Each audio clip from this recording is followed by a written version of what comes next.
Oi, pessoal! Eu sou a Júlia e está começando mais um episódio do História Alternativa. No episódio dessa terça-feira, eu irei falar acerca da perseguição por parte do Partido Nazista da Alemanha à população LGBTQ da época. Antes de chamar o episódio de hoje, gostaria de pedir que siga o podcast no Instagram e curta nossa página no Facebook. Afinal, são por esses canais que você receberá informações sobre as nossas novidades. Então fique atento para não perder nada.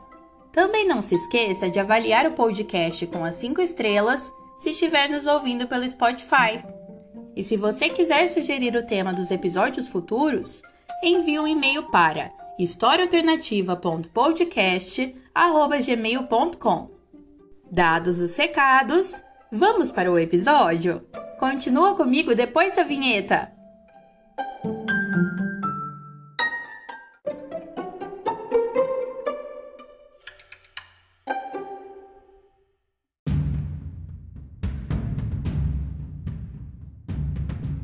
Desde que chegaram ao poder na Alemanha, em janeiro de 1933, os nazistas se esforçaram para erradicar quaisquer pessoas com identidades de gênero ou orientações sexuais que não fossem cisgênero e heterossexual.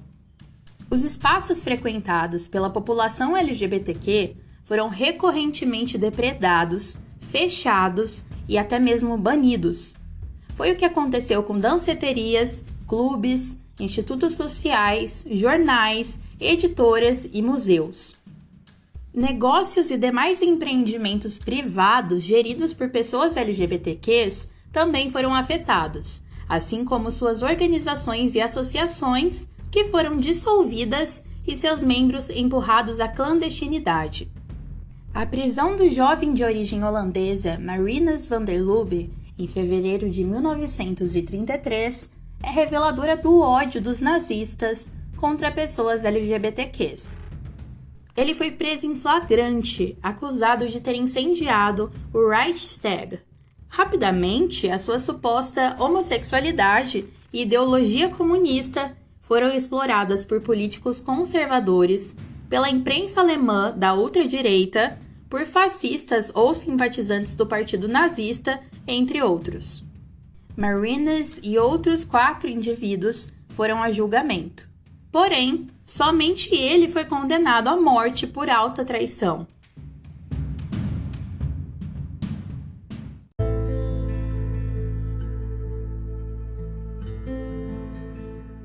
A LGBTfobia, como pretexto de escândalo político e escárnio social, estava amplamente disseminada na Europa do século XX.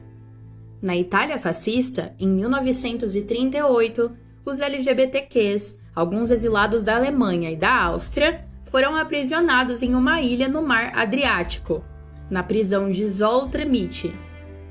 Na União Soviética, a tipificação da homossexualidade como crime foi reintroduzida no Código Penal em 1934, enviando os condenados para um campo de trabalhos forçados na Sibéria por 5 anos, o Gulag. A Alemanha, no entanto, parece ter ido ainda mais longe na repressão. Progressivamente, o Estado alemão adotou medidas radicais contra a população LGBTQ, até que um nível sistêmico de perseguição fosse concretizado. Exemplo disso é a inclusão da população LGBTQ nos programas de eugenia ainda na primeira metade dos anos 1930. Em um primeiro momento, os nazistas acreditaram que fosse possível reverter a homossexualidade através de tratamentos científicos, como a administração de hormônios. Ao constatar o fracasso dessa iniciativa, no entanto, optaram por outras formas de aniquilar o que chamavam de desejo homossexual, como a prática do estupro corretivo dentro dos campos de concentração, quando obrigavam homens gays a estuprarem mulheres, e, por fim, a castração química.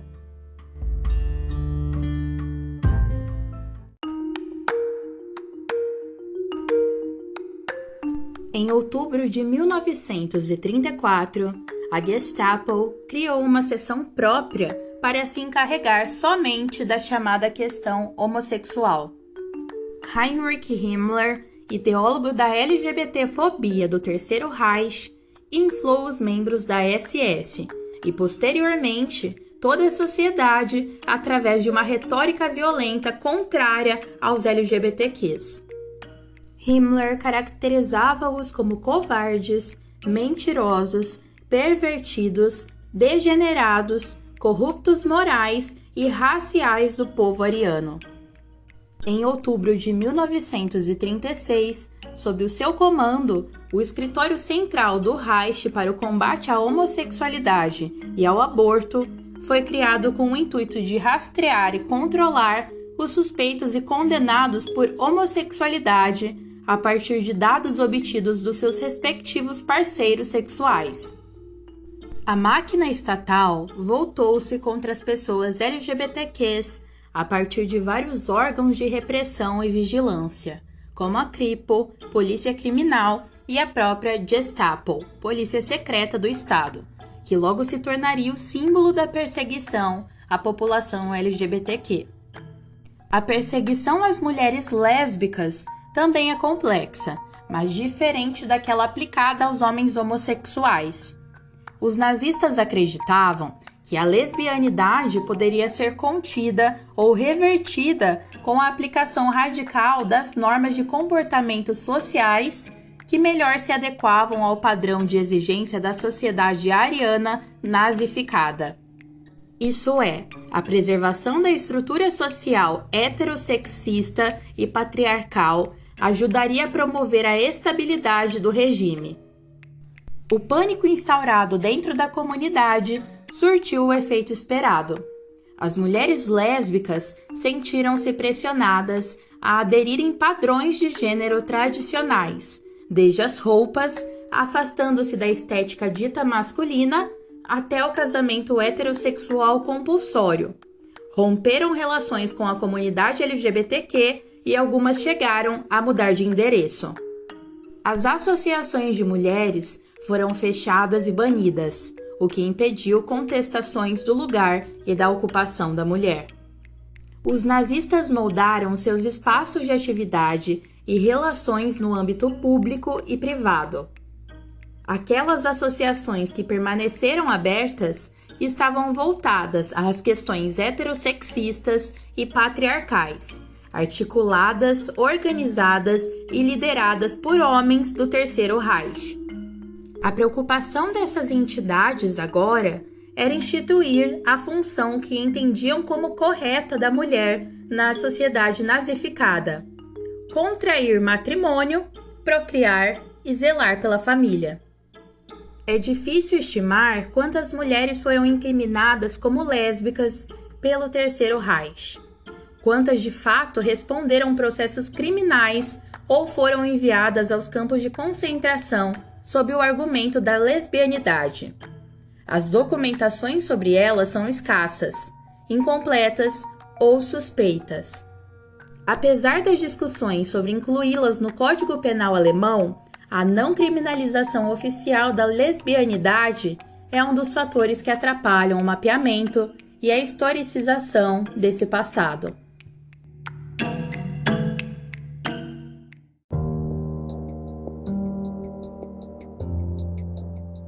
Em relação aos homens, atualmente, estima-se que cerca de 100 mil deles foram encarcerados e deportados por homossexualidade.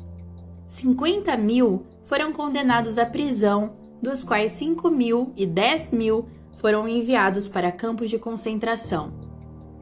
Essa política foi executada a partir de um dispositivo da lei existente desde o final do século XIX, em 1871, na primeira versão do Código Penal Germânico, o parágrafo 175. O parágrafo 175 criminalizava a homossexualidade masculina, atribuindo-a um sentido antinatural e animalesco, equiparando o sexo entre homens com a prática de zoofilia. Dessa maneira, o Código Penal previa a perda de direitos políticos e o encarceramento daqueles que fossem flagrados pela lei. Em 1935, Adolf Hitler reformulou o parágrafo 175 para que a perseguição, a deportação e o aprisionamento e extermínio dos homossexuais fossem sistematicamente postos em prática. Por mais de 120 anos, a lei anti-homossexuais continuou vigente e sendo executada no território alemão.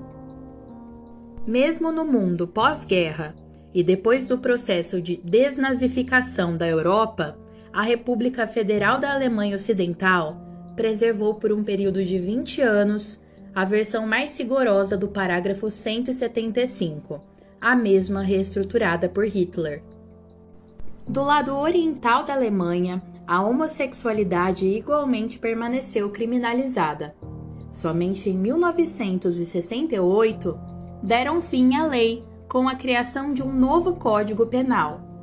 Entretanto, na Alemanha como um todo, os resquícios do parágrafo 175 foram praticados até 1994, quando finalmente retiraram da legislação toda e qualquer forma de perseguição aos homens homossexuais. No mundo alemão pré-ascensão nazista, ao longo dos anos, o parágrafo 175 foi ficando cada vez menos rigoroso na execução da lei, ao passo que a vida e a cultura homossexual prosperavam. A República de Weimar pode ser caracterizada como o ápice dessa liberalização de costumes e práticas. Sob a experiência da República, eram raros os sujeitos processados e presos por conta do parágrafo. Os poucos que eram flagrados pela lei acabavam agora advertidos sobre suas condutas ditas imorais e liberados após o pagamento de multas. Neste período, o movimento LGBTQ na luta por direitos, visibilidade, conscientização social, cultural e acadêmica, liberalização e reivindicações para a extinção da lei anti-homossexuais na Europa era encabeçado por Magnus Hirschfeld e outros ativistas. Hirschfeld era gay, judeu de família abastada, médico especializado em sexologia e vinha desde o século XIX empreendendo esforços para que o Estado e a sociedade descriminalizassem e despatologizassem a orientação homossexual. O seu legado era imenso e revolucionário para o período. Hirschfeld fundou o Instituto para a Ciência Sexual em julho de 1919, no centro de Berlim. Seu projeto se tornou famoso e atraiu pesquisadores, intelectuais e outros gays de várias partes do mundo. O local contava com uma biblioteca que possuía 12.000 publicações e 35.000 fotografias acerca da vivência gay. Mas a fama e o prestígio internacionais de Hirschfeld, infelizmente, não foram suficientes para protegê-lo do ódio.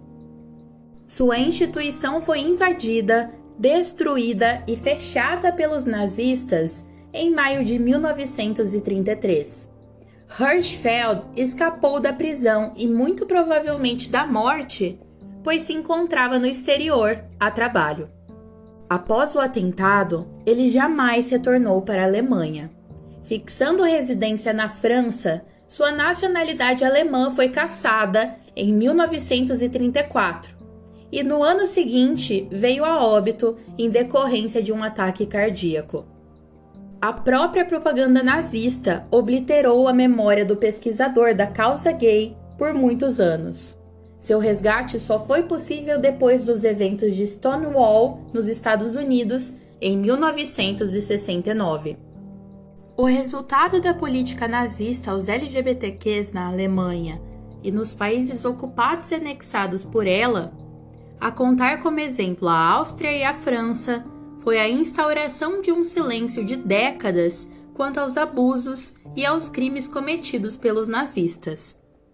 Os LGBTQs permaneceram enclausurados dentro de armários metafóricos, cuja homofobia legalizada do Estado os impedia de testemunhar.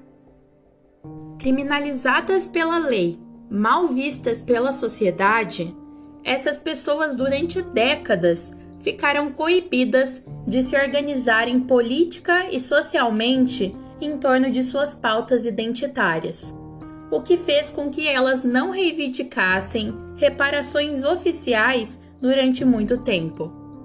Esse cenário de exclusão começou a mudar no início dos anos 1970 e durante toda a década de 1980 e 1990, quando os LGBTQs das duas gerações seguintes ao fim da Segunda Guerra Mundial pressionaram suas respectivas sociedades e estados por liberalização, visibilidade e direitos.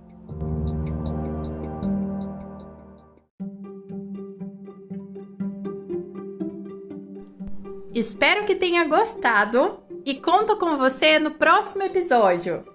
Bons estudos e até mais!